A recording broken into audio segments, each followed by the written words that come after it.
So now that the engine's in all right, well, I'm going to leave Elliot here to get it all built up.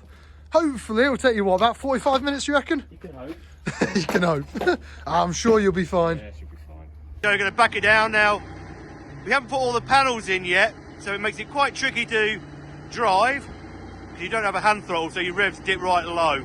So it's the next day, and obviously we've got the 432 in the workshop. We've got Tiny here.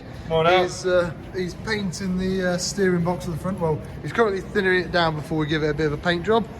But the whole vehicle is going to need sanding down, thinnering down, and then painting. But there are still quite a few little bits and bobs that need taken off.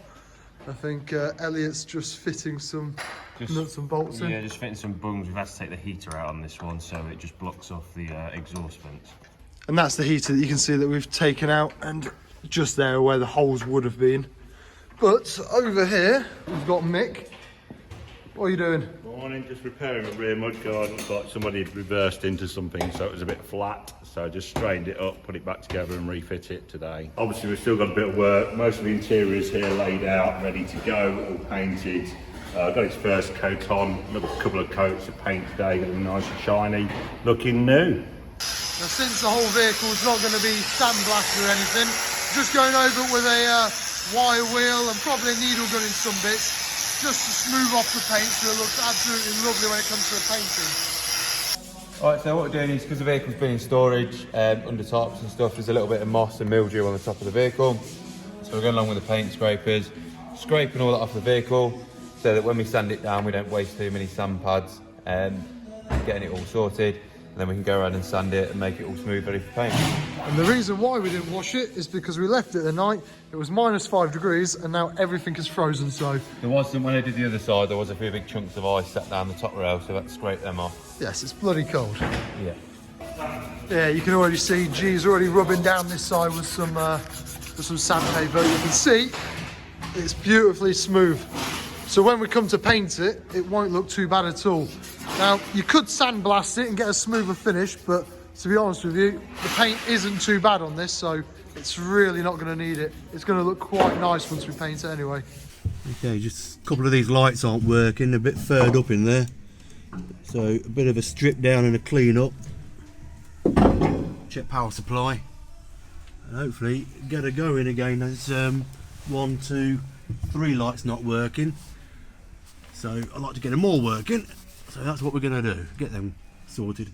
So once we get the interior lights going, the other things we need to do is get the filtration system working here, this big fan unit, clear out all the wiring that we don't need. There's a lot of stuff there that's just not required. So we take all that out. Then is exterior lights, side lights, headlights, IR lights, brake lights, rear side lights. The horn, that doesn't work, that's got to be taken off, stripped down and working. Other than that, that's all we've got to do. So in total, about 4 lights worth, and that's it. Yeah. Yeah, so far. And while Nitro's working on the electrics, Tiny here is trying to get the driver's periscope out. As you can see, it is pretty much rotted into the driver's hatch. You can see it's all cracked and stuff, where we've tried to get a crowbar to kind of push it down, but that's not worked. So what are you doing now?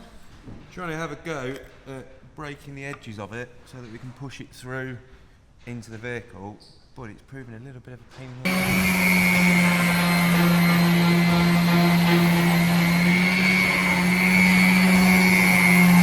Let's get these lights working. Had a bit of a dirty earth in there, and now it's not dirty. Got a nice clear, bright light. Happy days. Upside down. There we go.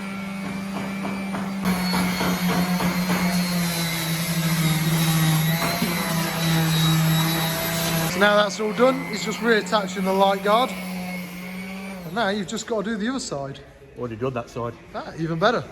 So where we're up to now, just finished all the electrics now. So we've got all our lights, the horn, fan systems working, window screen wipers, the whole shooting match. As you can see now, she's all masked up.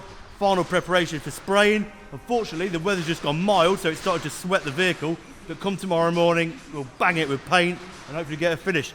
We're on day 4 of this FV432 restoration, and it's safe to say that we are very nearly there. pretty much the last things we've got to do now is give it a paint job on the outside and the inside, and then just refit everything, which is quite good going, considering we only started this, about 4 days ago. Thankfully, the weather's a lot nicer today, and as you can see, she's not sweating at all. Sweating is where pretty much the moisture in the air condenses onto the side of the vehicle, and you just pretty much, well, it says as it is really, it looks as if the vehicle's sweating. There's just a thin layer of water, which obviously you can't paint. But thankfully, the weather's not too bad today, so she is ready to paint. Obviously, the lads have spent the last 2 days rubbing her down, needle gunning quite a bit, especially the top. The top was quite bad, I must say. But hopefully now, once Elliot gets a bit of paint on it, it should look quite nice. You can see inside, you got Tiny just hoovering it out, just trying to get whatever little dust and stuff out that he can. Because obviously when it comes to painting it, inside especially, you don't want dust to fly all over, else it will give an awful finish. And over here we've got Elliot, who's prepping the paint on our very clean workstation. As you can see, it actually used to be worse than this. We've just given it a tidy up. Here, he's using the NATO green that we're going to paint on it. He's hopefully going to get the first coat on today, and hopefully then the second coat tomorrow. Once that's all been painted, you can see these seats, the driver's seats, the backrest, everything here still needs another coat. And as you can see, over the last day or two, they have had a bit of dust fly onto them, so they all need rubbing, well, cleaning down again and then painting. But hopefully that'll mean, hopefully by the end of today, these will be dry. The vehicle should be dry inside, maybe not tomorrow, it'll probably be the day after, but then we'll be able to put all of that inside by the end of the week.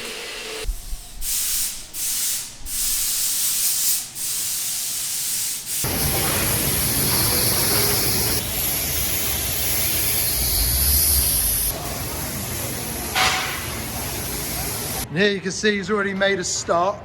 I mean, you can completely see the difference. It looks so much better. It looks nice and wet at the minute, so hopefully when it dries, it should end up with a nice, even layer, if all goes well.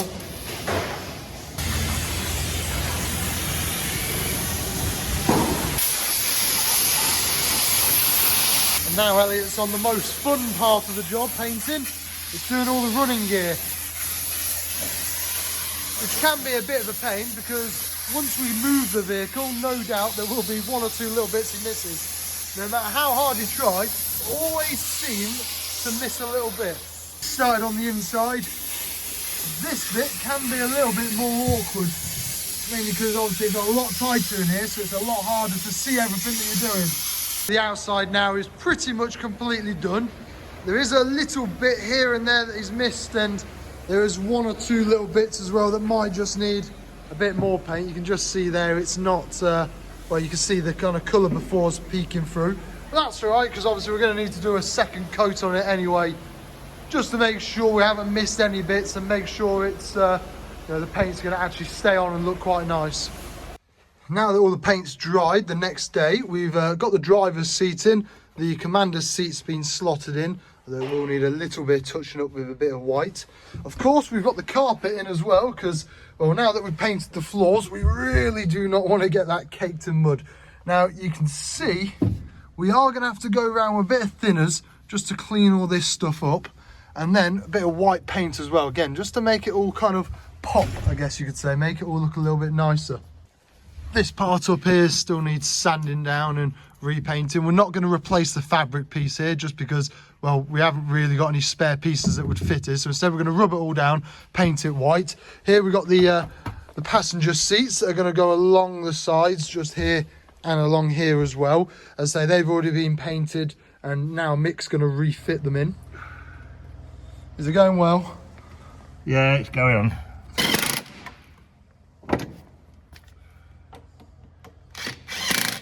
So what Mick's doing just here, he's thinnering it all down just to help clean up the bit of paint that we're not going to paint again, and also the actual fabric on the side, just to bring that back to life a little bit, make it a bit cleaner. It just needs a good thinner down, and any bits that are really bad, so let's say this side for example, so just stuff like that, what we'll probably do is sand it down with a little bit of sandpaper and then thinner over the top. Don't get me wrong, it's not going to be 100% perfect, but it definitely brings out the shine a little bit more and it cleans up a lot better.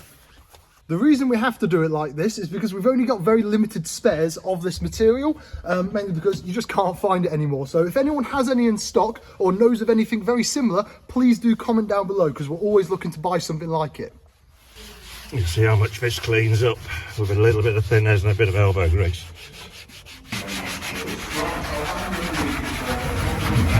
Just finishing off with a bit of paint in here, touching up the bits that the sprayed and gun doesn't always get to. So we have to open everything up, like the mortar hatches, have a little bit of a sand and clean round, and then touch up all the areas that get missed, just to make it look nice like the outside does.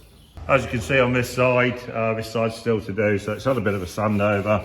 Just have a quick wipe round with some thinners and then touch it up. So you'll see it'll end up looking like the other side by the time we're finished. I was hoping we'd be able to get the second and final coat on this vehicle today, but you can see here that the vehicle is starting to sweat just because of how the climate is here at the minute. So unfortunately, we're not going to be able to get the second coat on today, but fingers crossed we'll be able to get that done tomorrow. Now, I was out, but Mick did get this all finished and looking a little bit better. Here you can see he's put a little bit of white paint on all the metalwork just there after sanding it down, just make it look that little bit nice, a little bit fresher. Has got to go around with a bit of thinners now just to get the bit of paint off, but it looks so much better with this little bit of paint.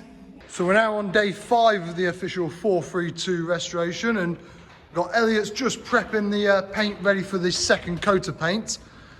But hopefully that is pretty much the last thing to do. Just one more coat of paint on the outside, a little bit more touching up on the inside, and then hopefully we'll be able to get the decks on her, which are just there, get the decks on her and take her for a bit of a drive. Look at that, like a master. Not even spilt a little bit.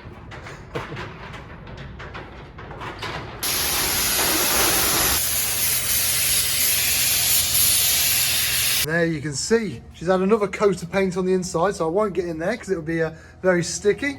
The outside has now officially been had its second coat of paint as well, so she is 99.9% there.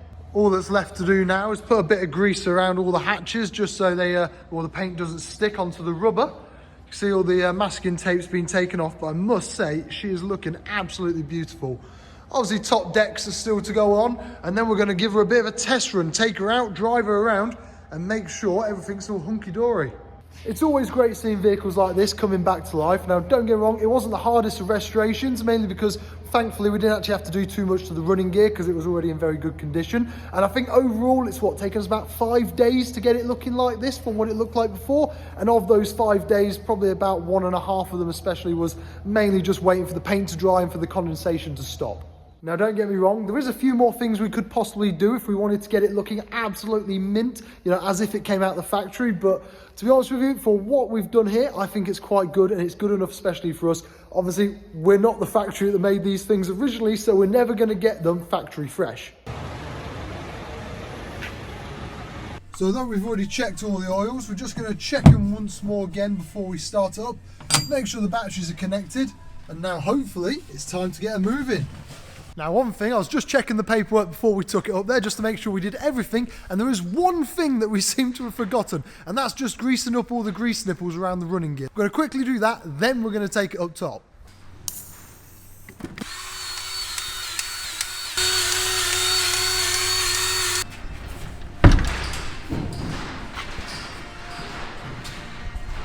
Right, whenever you're ready mate, start her up. Obviously don't reverse because the macro's still there. Just start her up.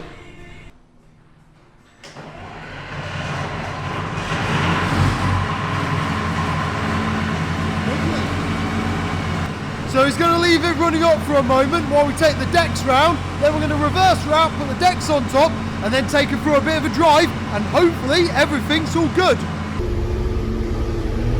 Now it's time to go put the decks back on.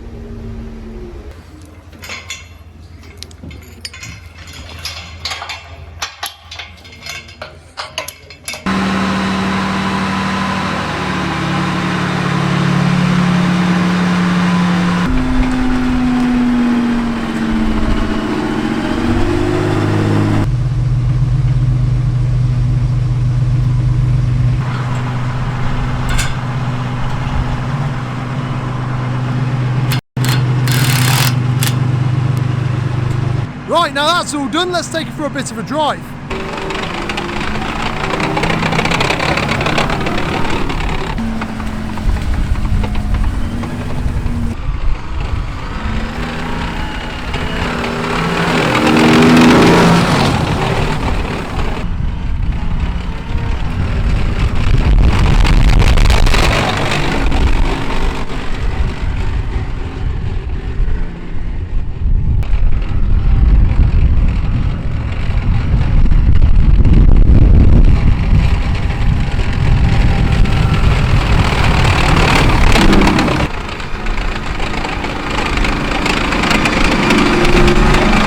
there we go, guys. Hope you've enjoyed the video. Now, obviously, I haven't shown you every single little bit about the restoration, just mainly because the video would end up being like an hour long. I've only really shown you the main parts. But anyway, hope you guys have enjoyed this video of restoring our FV432, and hopefully, guys, I'll see you in the next one. Thank you.